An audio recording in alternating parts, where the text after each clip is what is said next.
ম্যাচের মাঝপথে কোচের মৃত্যু সংবাদ, সেই শোক নিয়েই বিপিএল এর শুভ সূচনা করল ঢাকা ক্যাপিটালস। সিলেটের রাজশাহী ওয়ারিয়র্সকে 5 উইকেটে হারিয়েছে মিঠুনের দল। রাজশাহীর দেয়া 133 রানের টার্গেট 7 বল বাকি থাকতেই পেরিয়ে যায় ঢাকা ক্যাপিটালস। কোচ মাহবুব আলী জাকির প্রয়াণে শোকে স্তব্ধ ক্রীড়াঙ্গন। শোকটা আরও বেশি ঢাকা ক্যাপিটালসের।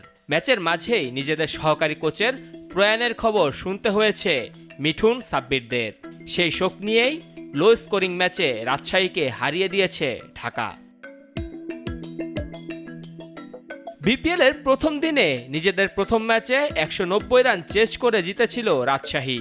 তবে নিজেদের দ্বিতীয় ম্যাচে এসেই ছন্দপতন শান্তর দলের। আগে ব্যাট করে 20 ওভারে 8 উইকেট হারিয়ে তুলতে পারে মোটে 132 রান। সর্বোচ্চ 37 রান আসে শান্তর ব্যাট থেকে। ম্যাচের মধ্যবিরতিতে সদ্য প্রয়াত কোচ মাহবুব আলীর স্মরণে 1 মিনিট নীরবতা পালন করে দুই দল। এরপর রাজশাহীর দেয়া টার্গেটে ব্যাট করতে নামে ঢাকা। শুরুতেই সাইফ হাসানের উইকেট হারায় দলটি। ঢাকার হয়ে ম্যাচ জয়ের ভিত গড়েন আব্দুল্লাহ আল মামুন। 39 বলে 45 রান আসে তার উইলো থেকে। নাসির হোসেন, মিঠুন আর উসমান খানের ব্যাট সেইভাবে হাসেনি। তবে লক্ষ্যটা কম হওয়ায় জিততে কোনো সমস্যাই হয়নি ঢাকার। ষষ্ঠ উইকেট জুটিতে 7 বল বাকি থাকতেই দলকে জয়ের বন্দরে ভেড়ান শামীম পাটোয়ারি ও সাব্বির রহমান।